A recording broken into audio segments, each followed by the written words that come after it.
오늘 이야기할 내용은 흔히 가치 투자에서 많이 나오는 말이 있죠. 훌륭한 기업을 적절한 가격에 사서 보유해라. 정말 유명한 말인데 너무 모호하다는 생각을 많이 해왔는데요. 이걸 누구나 할 수 있다면 누구나 부자가 됐겠지만 우리가 부자가 아닌 것을 보아하니 이것을 실현하기는 상당히 어렵다는 거겠죠? 하지만 이번에 많은 배움들을 얻으면서 이 말에 대한 저만의 답을 찾았고 여러분에게도 이 질문에 대한 내용을 공유하고 싶어서 이렇게 영상으로 만들어 봤습니다. 바로 시작하시죠. 안녕하세요. 여러분의 성공투자 동반자 재테크하는 청년입니다. 오늘은 통칭 위대한 기업, 원더풀 컴퍼니라고 불리는 이 기업들을 어떻게 구분하는지에 대해서 이야기를 해보고 제가 내린 답에 대해서도 조금 추가로 이야기를 해보려고 합니다. 바로 본론으로 들어가 보면 제가 생각하는 위대한 기업, 원더풀 컴퍼니를 구분하는 법은 훌륭한 경영진, 좋은 비즈니스 모델입니다. 여기서 훌륭한 경영진이란 도덕적이고 능력이 뛰어난 경영진을 말하고 좋은 비즈니스란 플로트라는 개념과 감가상각을 결합해서 이야기를 해보겠습니다. 이 이야기를 시작하기 전에 먼저 짚고 넘어가야 할 게 있어요. 저희가 주식에 투자를 하는 이유가 뭘까요? 당연한 답이죠. 자산 증식. 그렇다면 이 자산 증식이 어떻게 일어납니까? 기업이 성장하면서 그 성장의 과실이 주주들에게 돌아오는 것이죠. 그 성장의 과실이란 주가의 상승이나 배당이라는 형태로 돌아오고요.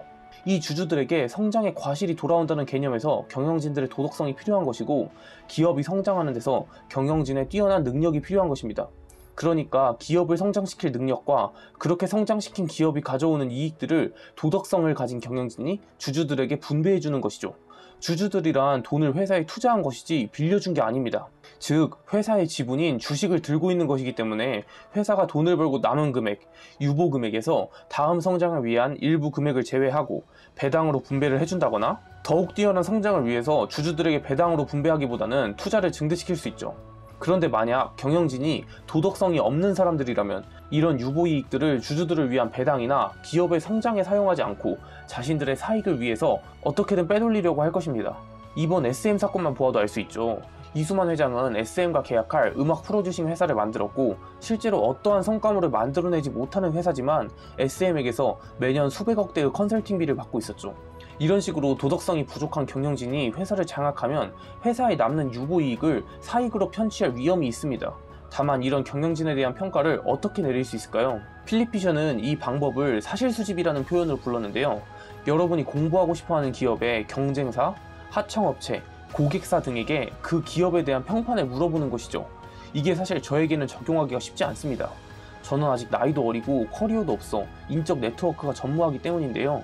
제가 할 수 있는 것은 과거 경영진들의 기사를 보면서 그들 인생의 역사를 찾아보고 IR에 전화해보면서 분위기 파악 정도를 할 수 있겠죠. 저에겐 이런 사실 수집이 어느 한계가 있음을 느끼고 있습니다만 이 영상을 보고 계신 분들 중에서는 어떠한 업계에서 꽤 오랜 시간을 근무하면서 인적 네트워크, 즉 인맥을 쌓으신 분들이 계실 겁니다.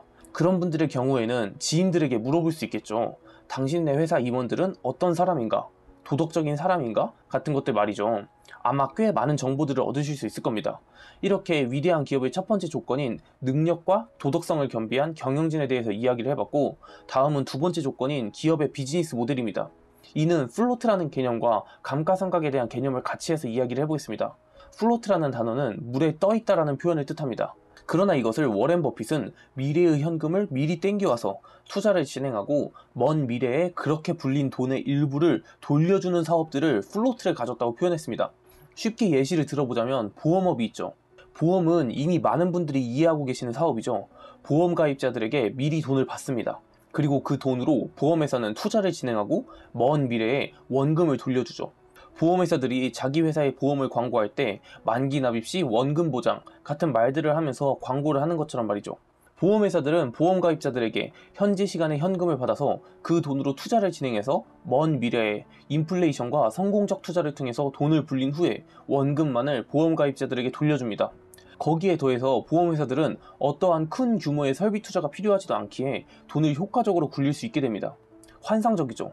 설비 투자도 필요 없고 현재 땡겨올 수 있는 현금도 매우 많고 이렇게 땡겨온 현금을 사용해 돈을 벌고 먼 미래에 원금을 돌려주는 사업, 이게 바로 보험업이고 제가 이야기하고 싶은 플로트의 개념입니다. 그럼 이와 반대도 있습니다. 매년 산업 내에서 경쟁을 위해서 엄청난 규모의 설비 투자를 진행해야 하고 그렇게 설비 투자를 진행하느라 돈을 벌어도 주주들에게는 기업 성장의 과실이 돌아오지 않게 되는 구조 말이죠.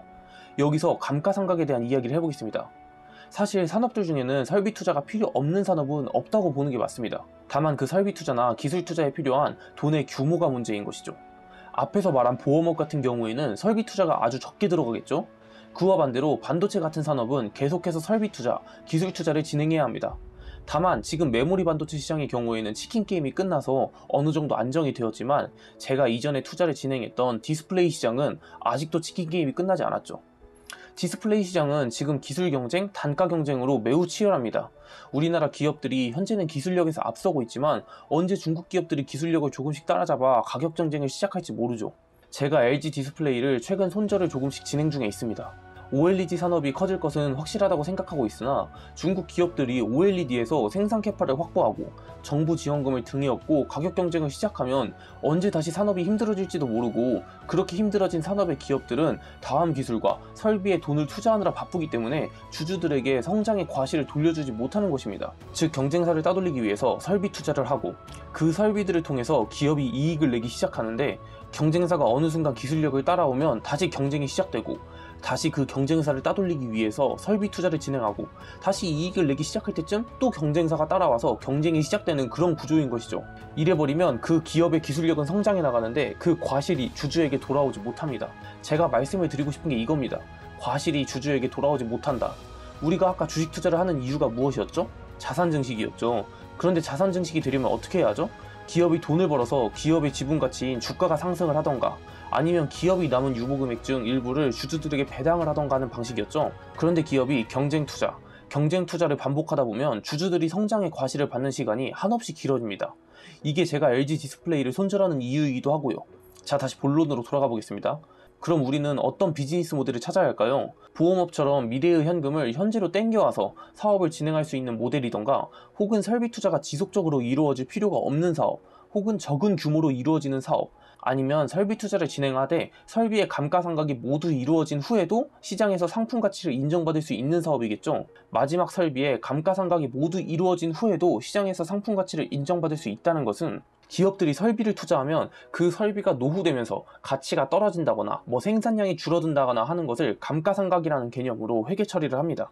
여러분이 신차 뽑아도 바퀴가 굴러가기만 하면 중고차가 되면서 500만원 깎이고 시작하잖아요. 비슷한 개념으로 생각을 해주시면 좋을 것 같습니다. 아무튼 이런 감가상각이라는 회계 처리를 설비 같은 경우에는 종류에 따라 다르지만 보통 5년 정도의 시간을 가지며 감가상각 처리를 합니다. 그런데 이런 감가상각을 5년 처리한 설비가 생산해내는 제품들이 아직도 시장에서 상품 가치를 가지고 돈을 벌어올 수 있다?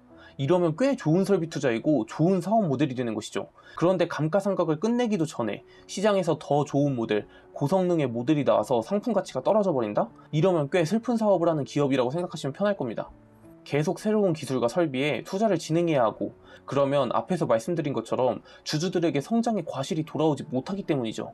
자, 그럼 정리를 해봅시다. 우리가 통칭 위대한 기업, 원더풀 컴퍼니를 찾으려면 능력 있고 도덕성을 가진 경영진이 운영하면서 사업 모델은 플로트의 특성을 가졌거나, 가지지 못했다면 최소한 설비 투자에 계속해서 투자를 해야 한다거나, 설비 투자에 감가상각이 진행되는 것을 정통으로 맞는 기업들은 피해야겠죠. 즉 좋은 비즈니스 모델을 가진 기업을 찾아야 한다는 것입니다. 제가 지금 이야기한 조건들 들어보니 어떠신가요? 어렵죠. 저도 어렵습니다. 막연하게 훌륭한 기업을 찾아라 라는 말도 참 어려웠지만, 이렇게 세부적으로 적어봐도 이런 위대한 기업, 원더풀 컴퍼니의 조건을 가진 회사는 찾기 어려우실 겁니다. 만약 여러분이 이런 방식을 통해서 위대한 기업, 원더풀 컴퍼니를 찾게 되신다면 정말 축하드립니다. 근데 저는 이걸 적용하기가 참 어렵더라고요. 경영진의 도덕성은 특히 어렵고요. 그래서 제가 하고 있는 투자는 원더풀 컴퍼니를 굿 프라이스에 사는 게 아니라 굿 컴퍼니를 원더풀 프라이스에 사자입니다. 아마 원더풀 컴퍼니를 찾기만 한다면 장기간에 걸쳐서 아주 훌륭한 워렌 버핏의 코카콜라나 필립 피셔의 모토로라, 텍사스 인스트루먼트 같은 투자를 할 수 있을 것입니다. 그런데 앞에서 말씀드렸듯이 쉽지 않죠. 아마 우리의 인생에서 열심히 노력하면 몇 번 정도의 기회가 오려나 모르겠습니다. 그런 기회를 기다리기만 할 수 없기에 제가 선택한 것은 굿 컴퍼니를 원더풀 프라이스에 사는 것인데요. 훌륭한 경영진이나 좋은 비즈니스 모델이라는 선택지 중 한 가지를 가진 회사를 아주 싼 가격에 사는 것이고, 그렇게 산 기업이 시장에서 제대로 된 가치평가를 받게 되면 팔고 나오는 것이죠. 우리가 흔히 알고 있는 위대한 기업, 원더풀 컴퍼니는 평생을 보유하여 그 과실을 끝까지 누리는 것이 더 좋겠죠. 왜냐하면 그런 회사를 다시 찾기는 너무너무 힘들기 때문이죠. 하지만 굿 컴퍼니, 원더풀 프라이스의 경우에는 조금 다르다고 생각을 합니다. 이것도 많은 노력을 들여야 하지만 그래도 위대한 기업을 찾는 것보다는 훨씬 쉽다고 생각이 되거든요. 특히 우리나라 국내장에서는 말이죠. 오늘은 우리가 많이 듣는 위대한 기업, 원더풀 컴퍼니를 찾는 방법에 대해서 이야기를 해봤습니다. 훌륭하고 도덕성을 가진 경영진과 좋은 비즈니스 모델을 가진 회사를 찾아서 적절한 가격입니다.